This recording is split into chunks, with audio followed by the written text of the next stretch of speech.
Pro Football Weekly talks to scouts, evaluators, coaches from around the league. We bring it to you in our Audible segment.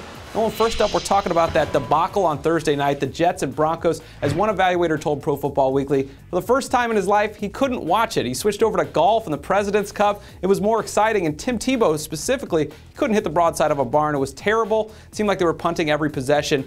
Now, it's working, though. Tebow keeps winning. This can't possibly be a long-term solution, though, can it? The general sentiment around the league is that Tim Tebow is lulling defenses to sleep, and then he's finding a way to spark it at the end of the game.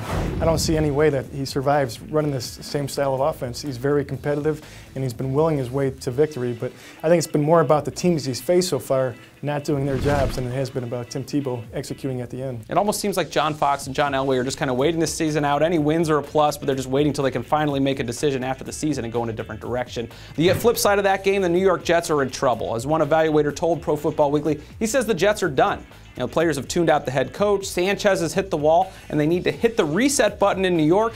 Is this the case? Are there big problems in the Big Apple?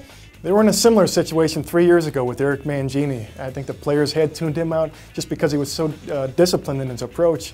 You know, they're coming home with 3 or 4 hours of homework after a big win, and it's just not something that players like doing. They weren't having any fun. So I think this year with Rex Ryan, it's a little bit different in that, you know, he's talking too much and players don't quite respect what he's saying. You know, they're starting to tune him out that way. I think it's a very valid assessment.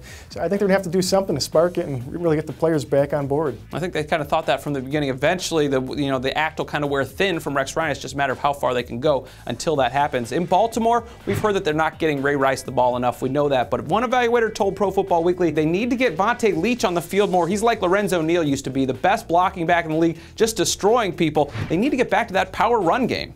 Yeah, the Ravens have the best defense in the league, but the offense has suffered through a little bit of an identity crisis.